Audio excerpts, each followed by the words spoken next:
So good morning, everyone. Today's topic is about a national health program, that is NBBDCP. Okay. NBBDCP stands for National Vector-Borne Disease Control Program. So I'm Dr. Arul, Assistant Professor from Department of Community Medicine, SLIMS, Puducherry. So let's go to the topic proper.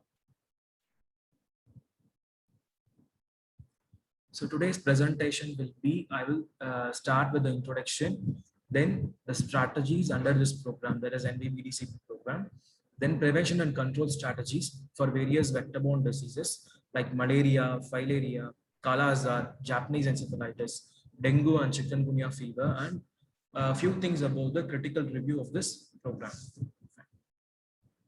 So what are vector-borne diseases? Okay, vector-borne diseases, mainly they are the major public health problems in India as well as throughout the world. So they are complex in nature. Their presence depends upon the various factors like biological factors, social factors, economical factors, and ecological factors. So this National Vector-Borne Disease Control Program is one of the most comprehensive program, and it is multifaceted. It has various phases of activities in the country. So it is mainly concerned with prevention and control of few vector-borne diseases, namely the malaria, filaria, Kala-Azar, Japanese encephalitis, dengue, and chikungunya. So malaria, filaria, Kala-Azar, Japanese encephalitis, dengue, and chikungunya fever. So these 6 diseases are the main focus of attention by this program. That is the NBBDCP program. Fine. So what are the strategies? So there are 3 strategies for this program. One is disease management.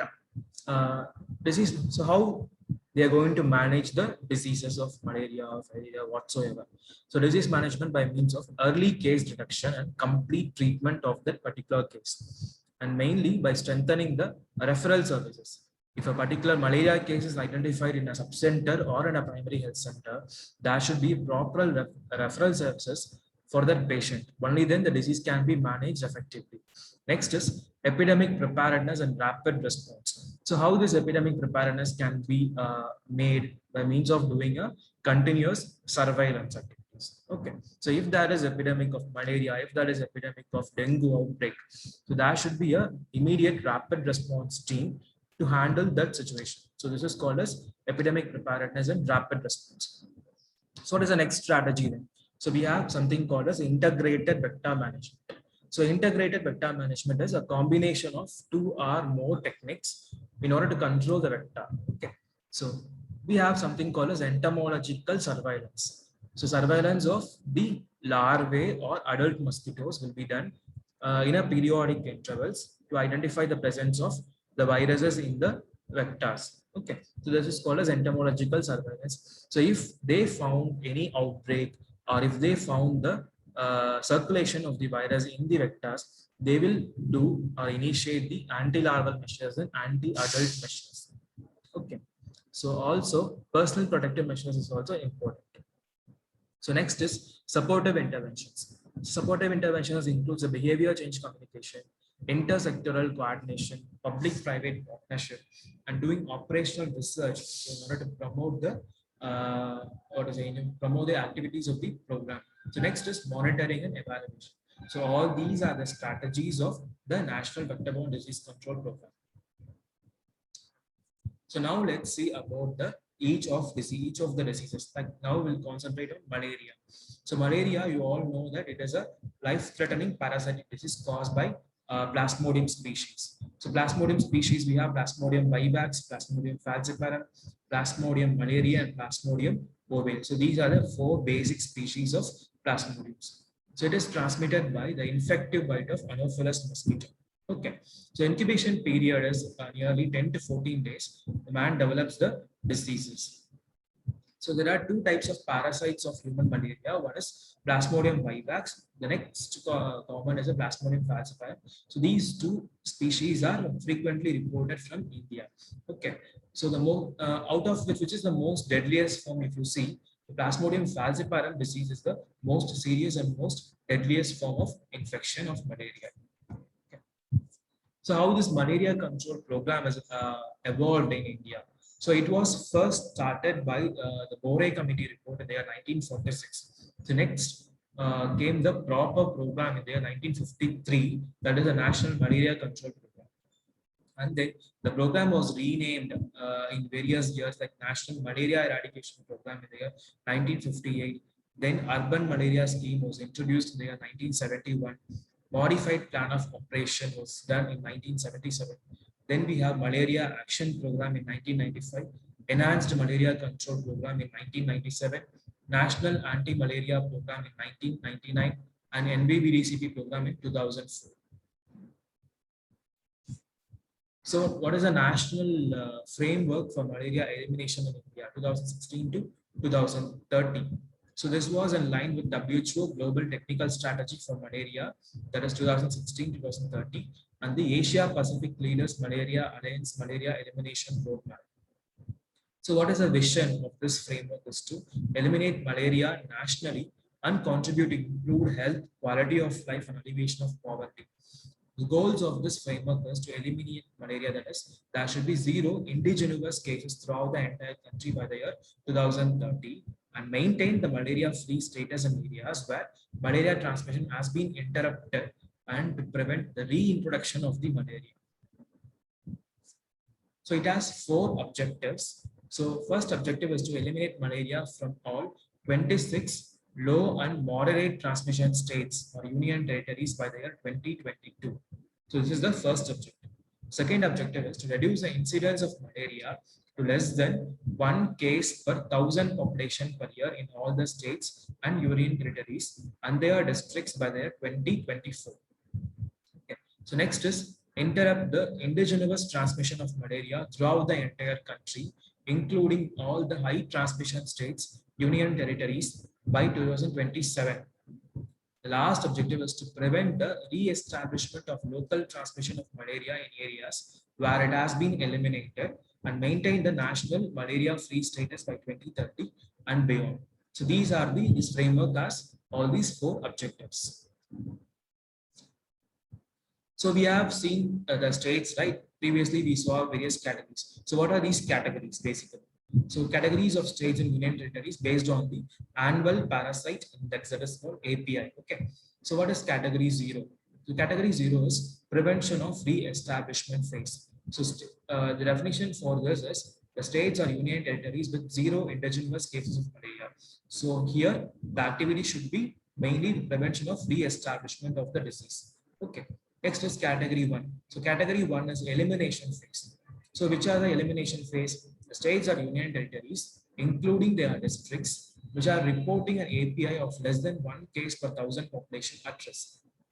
Okay. So next is category 2. Category 2, the category belongs to pre-elimination phase. So what is this pre-elimination phase? States or union territories with an API of less than 1 case per 1,000 population at risk, but some of their districts are reporting an API of 1 case per 1,000 population at risk or above. Okay. So this is pre-elimination phase. Next is category 3, wherein the states or UTs with an API of 1 case per 1,000 population at risk or above. Okay. So here we should do intensified control activities. So this is how states or union territories are classified based on the API.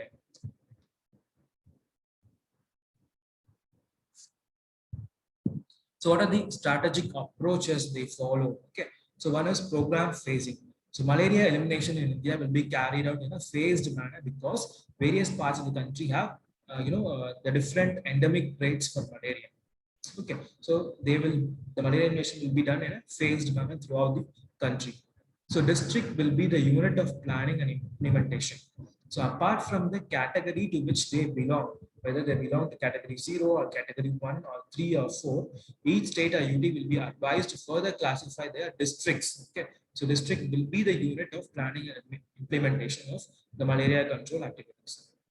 So next is focus should be made mainly on the high transmission areas like northeastern states, especially like Odisha, Chhattisgarh, Jharkhand, Madhya Pradesh, Maharashtra, Tripura, and Meghalaya. So these are the high transmission areas where the focus or the attention should be focused on, right?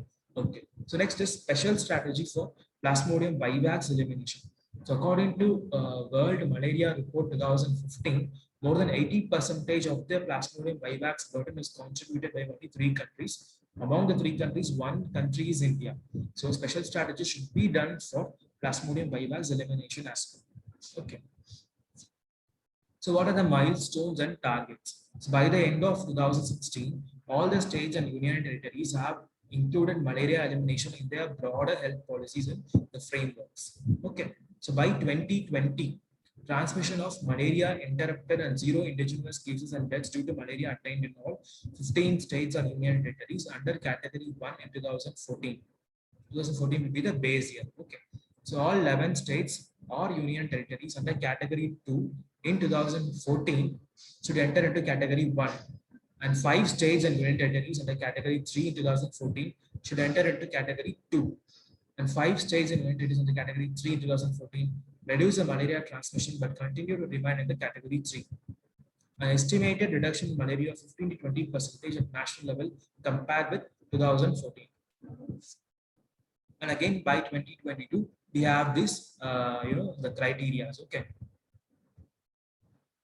And by 2024, all the states and union territories and their respective districts to reduce the API to less than 1 case per 1,000 population at risk and sustain zero deaths due to malaria while maintaining fully functional malaria surveillance activities to track the disease, to investigate and respond to each case throughout the country. The transmission of malaria interrupted and zero indigenous cases and deaths due to malaria attained in all the 31 states and union territories. 5 states and UTs, which were under category 3 in 2014, enter into the elimination phase. So by 2027, indigenous transmission of malaria should be interrupted. By 2030, re-establishment of local transmission prevented areas where malaria has been eliminated. So these are the various targets at various phases of years. Okay. So next is key interventions, another category, that is the intensified control phase. So what we do to control the malaria intensity. So massive scaling up of existing disease management and preventive approaches and tools. Screening of all the fever cases suspected for malaria. Classification of areas as per the local malaria epidemiology and grading of areas as per the risk of malaria transmission, followed by implementation of the interventions. Strengthening the intersectoral collaborations. Special interventions for high-risk groups such as tribal populations and populations residing in conflict-affected or hard-to-reach areas. Mobile clinics on fixed days in tribal or conflict-affected areas. And timely referral and treatment of severe malaria cases to reduce malaria-related mortalities. Okay. And remaining things are strengthening all the district and sub-district hospitals as per the IPHS standards, maintaining the optimal level of surveillance activities, and equipping all the health institutions with the facilities to manage malaria, like microscopic facilities or rapid diagnostic kits for emergency use or injectable artesunate combination therapies for the treatment of severe malaria. Okay. So what are the interventions or activities under the category 2, that is the pre-elimination phase districts or states. So states which UTs which are in the pre-elimination phase are those close to entering into the elimination phase, right? So therefore, malaria elimination interventions will be introduced in this states. And category 1 is elimination phase. So all effects will be directed here at interrupting the local transmission of active malaria. Mandatory notification of each case of malaria should be done in private sector as well as in any other healthcare facility. Okay. So here what they do is case-based surveillance. Even if one case is reported, they will do adequate case-based surveillance and complete case management will be done. An investigation and classification of all foci of malaria also will be done here in the elimination phase. A strict total coverage of all active foci by effective vector control measures will be done in if at all a case has been an outbreak of case of malaria has occurred in a particular district or UT or state. Early detection and treatment of all cases of malaria by means of active or passive case detection. So these are the activities which are done in category 1. So next is state and national level malaria elimination database established and it is operational. Implementation of interventions for effective screening, management, and prevention of malaria among mobile and migrant populations. Establishment of an effective epidemic forecasting and response system. Ensuring rigorous quality assurance of all medicines and diagnostics, setting up a national level reference laboratories. All suspected cases of malaria are to be screened for malaria. Surveillance of special groups, migrant populations, or populations residing in a vicinity of industrial areas. Next is category 0. So that is a prevention of re-establishment phase. So here we should detect any reintroduced case of malaria. And if at all any detected, it should be notified immediately all the detected cases of malaria. And what is you should determine the underlying causes of resumed local transmission and rapidly apply the preventive measures as well as the curative measures for the cases. Okay. And to maintain, you have to prevent the reintroduction of malaria transmission and to maintain the malaria-free status in those areas. So next, so for malaria is over. We saw about the categorization of the states and union territories and their the intervention strategies under these each of these category states. Fine. So next we'll go to filariasis. So filariasis, it was a global problem, almost affecting over 83 countries. Okay, so about 95% cases of the lymphatic filariasis are caused by Wuchereria bancrofti, and other parasites include Brugia malayi and Brugia tempo. Okay, so nearly 600 million people are at risk of lymphatic filariasis infection in nearly 250 endemic districts in 20 states or union territories of India. Okay, so Bancroftian filariasis is widely distributed, while the Brugian filariasis caused by Brugia malayi is restricted only to 6 states. Okay, like UP, Bihar, Andhra Pradesh, Orissa, Tamil Nadu, and Kerala, Gujarat. Okay, so these are the states wherein the Brugia malayi is widely prevalent. So let's see about the National Filariasis Control Program. Okay, so this program was started in 1955. In 1962, what happened was a strategy was revised due to non-cooperation of people because of the side effect of the DEC, okay, diethyl carbamazine, and development of resistance to the insecticides by the vectors. So the strategy was revised again. In 1978, the operational component was merged with urban malaria scheme for utilizing the available resources. In 1997, India became signatory to WHO for global elimination of lymphatic filariasis and the target for global elimination by 2020. Okay, in 2003-2004, it was merged with the National Vector-Borne Disease Control Program. So now let's see about what is elimination of lymphatic filariasis. So that is a definition for elimination of lymphatic filariasis. Definition is the cases, lymphatic filariasis cases should be ceased to be a public health problem when the number of microfilaria carriers, okay, is less than 1%, and children born after initiation of elimination of lymphatic filariasis are free from circulating antigenemia. Okay, antigenemia means there should be presence of adult filarial bone in the human body. So only then, if this criteria is satisfied, we can call that a particular country or a state is eliminated of lymphatic filariasis. Okay. So what does it target? To cover all the eligible population living in all, presently 255 districts, lymphatic filariasis endemic districts during the mass drug administration. Okay. To line list the cases of lymphedema and hydrocele in all the districts and augment home-based morbidity management and hydrocele operations in identified districts or community health centers. So what is the objective of this program? To progressively reduce and ultimately interrupt the transmission of lymphatic filariasis, prevent and reduce disability among the affected persons through disability alleviation and morbidity management. To eliminate lymphatic filariasis, WHO recommends a combination of two medicines. One is, that is called as mass drug administration. So this involves mainly 4 steps. So first is mapping. Next is mass drug administration. So next is post MDA surveillance. Okay, post MDA surveillance, and next is verification of elimination of transmission. So first mapping. So what do you do in mapping? That is nothing but geographical distribution of diseases mapped first. So next is a mass drug administration, wherein for 5 years or more to reduce the number of parasites in the blood to levels that will prevent mosquito vectors from transmitting the infection.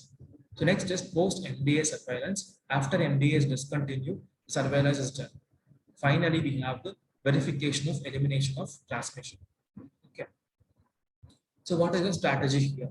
So here the mass drug administration involves single dose of diethyl carbamazine. Okay, the dose is 6 milligram per kg body weight for consecutive 5 to 7 years. Okay, to interrupt the transmission of the disease because the lifespan of the adult worm is 5 to 7 years. Next is intensive IEC activities for individual or community-based preventive and protective measures for filaria control. So IEC also directed at self-care of affected parts and early seeking of the care. So next is intensive vector control measures like integrated vector control activities. So along with the DEC, albendazole is also given to the population at risk since 2007. So what is this MDA? MDA is nothing but mass drug administration. So concept of MDA is to approach every individual in the target community and administer single dose of antifilaria drugs like DEC and albendazole, except pregnant women, children below 2 years of age, and people who are very sick from other illnesses. So this annual dose is to be repeated every year for the period of 5 years or more, aiming at minimum 85% of the actual drug compliance. Okay.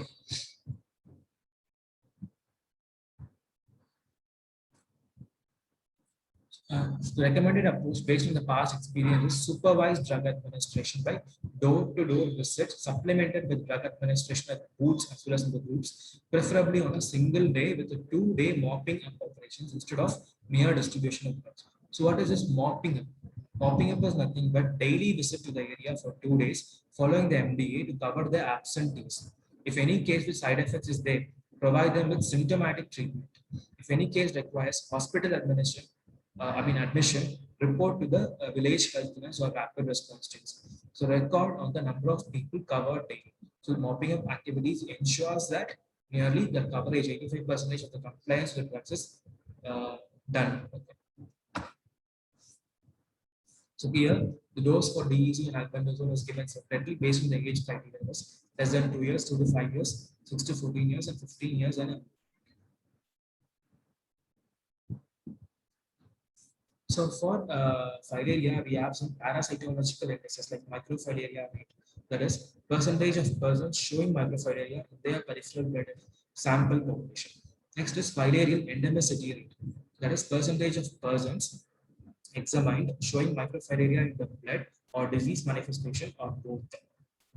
Next is microfilaria density, number of microfilaria per unit volume of blood in samples from individual persons.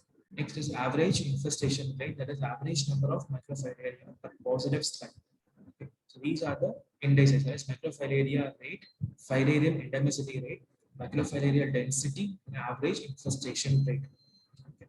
And also we have entomological indices like vector density per 10 man-harvest catch, percentage of mosquitoes who are positive for all stages of development of the pathogen, percentage of the mosquitoes who are positive for infective larvae, and types of breeding places. So these are entomological indices. So that's all about the filarial program. Now we'll move on to the third disease, that is Kala Azar.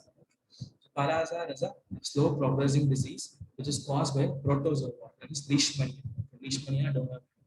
So in India, Leishmania donovan is a 1D parasite which is causing this disease.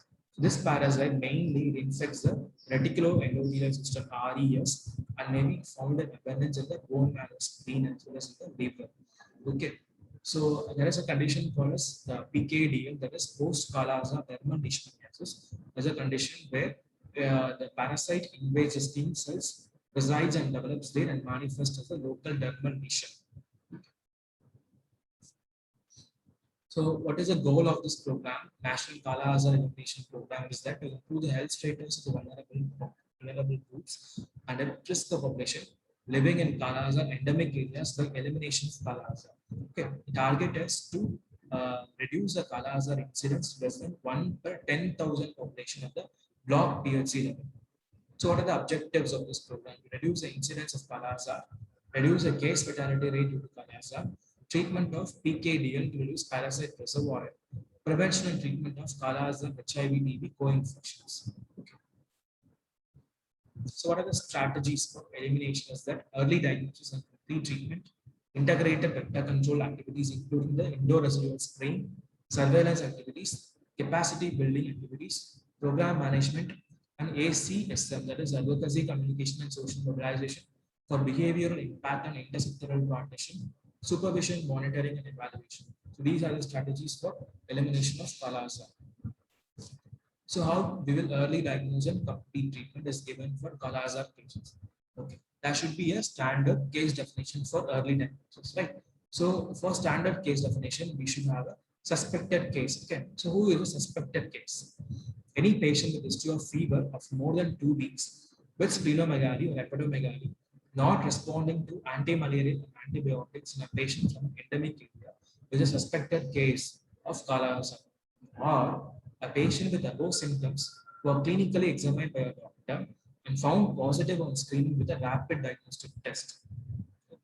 Or in cases with past history of Kala Azar or in those with high suspicion of Kala Azar but with negative RDT result but found positive by examination of bone marrow or spleen aspirate for Leishmanian donor antibodies at appropriate level, that is at the district hospital. So these are the three various case definitions for a suspect case of Kala Azar. Okay. So what is the treatment? So the dosage schedule is after enrollment. The drug which is called as miltefosine, oral miltefosine treatment is administered as per the following schedule. Okay. If the adult is more than 12 years and weighing more than 25 kg, 100 mg of miltefosine daily, one capsule is given in the morning and one capsule in the evening. After meals for 12 weeks should be given. For adults who are weighing less than 25 kg, 50 milligram of miltefosine daily, one capsule in the morning after meals for 12 weeks is given. Okay. If it is children aged 2 to 11 years, the dosage is 2.5 mg per kg body weight once daily after meals for 12 weeks. So invariably, for all the age group, the duration of treatment is extending for 12 weeks. Okay. Only the dose differs with, depending upon the weight and age of the patients. All right. So now we'll move on to the next fourth disease, that is the Japanese encephalitis. Okay. So Japanese encephalitis is basically a zoonotic disease and it is caused by group B arbovirus, okay, and transmitted by the Culex mosquitoes. It is nearly endemic in 204 districts, of which Assam, Bihar, Tamil Nadu, UP, and West Bengal have been reporting outbreaks then and then. So this disease was included under the NBBDCP program in the year 2003 and 4. And during 2015, what happened was more than 8,000 acute encephalitis syndrome cases, including the JE, and more than 1,000 deaths have been reported. Okay, so this program mainly depends upon the convergence of other ministries for its control activities. So what are the ministries like Ministry of Health and Family Welfare, Drinking Water Sanitation Ministries, Social Justice and Empowerment, Women and Child Development Ministries, Housing and Urban Poverty Alleviation, and Human Resource Development. So its goal is to reduce the morbidity, mortality, and disability in children due to the Japanese encephalitis or acute encephalitis syndrome. So the objectives of this program is to strengthen and expand the JE vaccination in affected sub-districts or districts, to strengthen the surveillance and vector control activities, to increase safe drinking water and proper sanitation facilities in affected rural and urban areas, to estimate the disability burden due to JE or AES, and to provide adequate facilities for rehabilitation services, to improve the nutrition status of children who are residing at the risk of JE and AES districts, to carry out intensified IEC and BCC activities regarding the JE and AES. Okay. So what are the strategies? The strategies are mainly to strengthen and expand the vaccination campaign. Okay. So subsequent to the major outbreak in Uttar Pradesh in 2005, what happened was the government of India introduced the JE vaccination with SA 1414-2. This is a strain they used, vaccine in a phased manner starting from 2006. So as per the government of India guidance, 2 doses of vaccine have been approved to be included in the universal immunization program. Okay. So one is given along with measles at the age of 9 months, and second along with the DPT booster at 16 to 24 months. So this is happening since April 2013. Okay. So next is strengthening of the public health activities. So this action plan it it wanted to have a community-based surveillance activities, entomological surveillance, vector control activities. IEC and BCC capacity building volunteers have been decided to implement in 60 priority districts. Next is vector control activities. Because of outdoor resting habits and crepuscular nature, the vector control using indoor residual spray is basically not feasible. So this vector, that is a Culex species, they mainly reside in the outdoors. So in addition to this, due to the vast and enormous breeding habitats like ponds, paddy fields, and other water bodies, larval control using various anti-larval measures is also not feasible.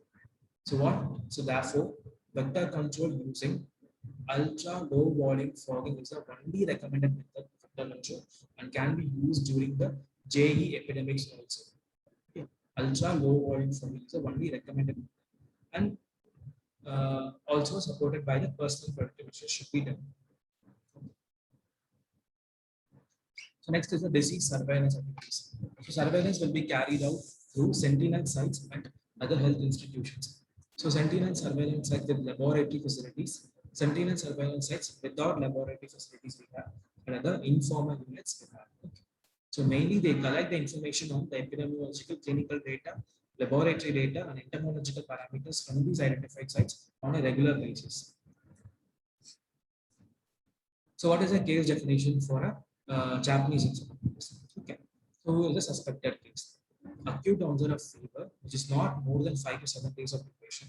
And patient should be having a change in the mental status with or without new onset of seizures. Okay.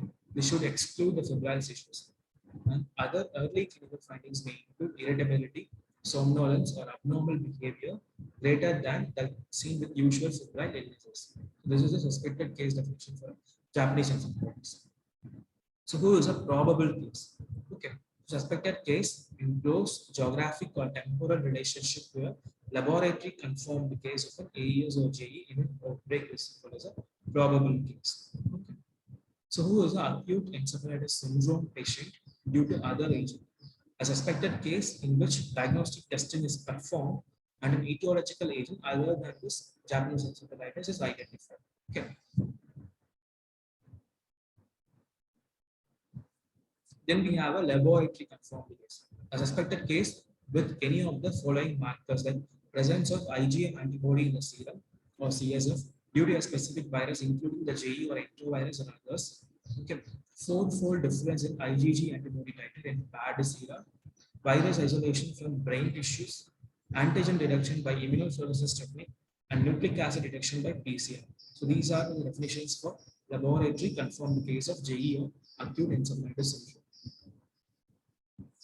So how you are going to manage the cases? So basically, it's start from the supportive measures like adequate breathing and circulation maintenance, control of conversion if it is there, and manage the intracranial pressure if it is increased, control of fever, correction of electrolytes and nutrition supplementation, and general management supportive therapy should be given. And specifically, you should do investigation, sample collection, transportation, and most importantly, notify or report the case to the government. Okay, fine. Next is rehabilitation measures if it is required. Fine. So this is the protocol for management of acute encephalitis syndrome at the community level. Okay. So if there is fever, you give vigorous sponging and paracetamol is given. Convulsions is there, anticonvulsants, secretions, you do suction to clear the airways, and ill moral should patient kept. Okay. And these are the danger signs like lethargy, unconsciousness, convulsions, paralysis, rash, or hepatosplenomyelitis if it is associated. So mainly the patient should be referred to the first referral unit. Okay, first referral. The further danger sign like shock, patient is having low BP, okay, rapid pulse is there, and patient needs ventilatory support like issues, breathlessness, sinus, patient has sinus. So in that cases, you should refer the patient to a tertiary care hospital. Fine. So this is the management protocol. That's all about the Japanese encephalitis. So next comes the dengue and chikungunya. Okay. So this is one of the world's fastest growing vector-borne diseases, dengue. Nearly a 30-fold increase in disease incidence over the last 50 years. So imagine the burden and the spread of this disease. Okay. is an emerging serious public health concern. Is now endemic in nearly more than 100 countries. So an estimated nearly 15 million dengue infections worldwide annually, and about 50,000 people with dengue hemorrhage require hospitalization every year. So what is a long-term plan for prevention control of dengue? So these long-term strategies is mainly three-pronged approach. One is early case reporting and management, integrated vector management, and supporting interventions. So how you do early case reporting and management? So early case reporting is done by fever surveillance, sentinel surveillance sites with laboratory support, and strengthening the referral services, involvement of the private sector. So case management, you do the treatment for the cases, and epidemic preparedness and rapid response strategies should be done for the case management. So next prong is the integrated vector management. Okay. So integrated vector management mainly involves the entomological surveillance, including the larval surveys. Anti-larval measures include the source reduction, chemical larvicides, use of larvivorous fishes like Gambusias, Levistia reticularis, and environmental management or modification should be done. Next is anti-adult measures by means of indoor space spraying with pyrethrum extracts, fogging during the outbreaks, personal protective measures, protective clothing, and insecticide treated nets and fabrics should be used. And third prong is by using supportive interventions. Okay. Supportive interventions includes the human resource development through capacity building, behavior change communication, intersectoral coordination, operational research. Okay, to find out the technical difficulties or to improve the programmatic aspects, supervision and monitoring, coordination committees, and legislative support. So these are the supporting interventions for this program. So how they do the fever alert surveillance? So fever alert surveillance, by doing this, you can capture the suspected dengue outbreak even earlier. Okay. So this is done by ASHA, Anganwadi worker, and fever treatment depot trained persons. They will identify and report the fever cases. Okay. Fever syndrome will be reported to the district vector-borne disease control officer, and this should be shared with the district health mission, Rogi Kalyan Samiti, and village health sanitation committee.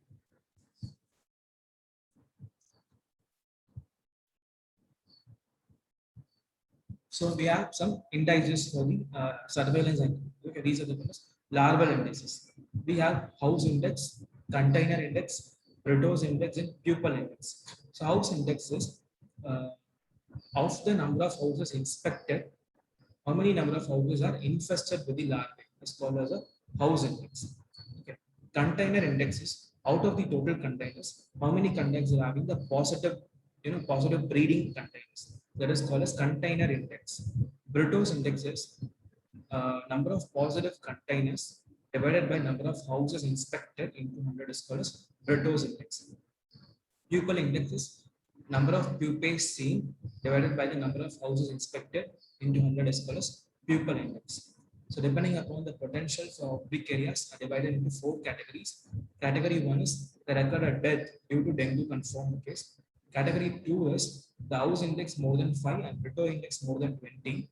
Category 3 is house index less than 5 and Brito index less than 20. Category 4 is despite active search, no breeding site is found positive.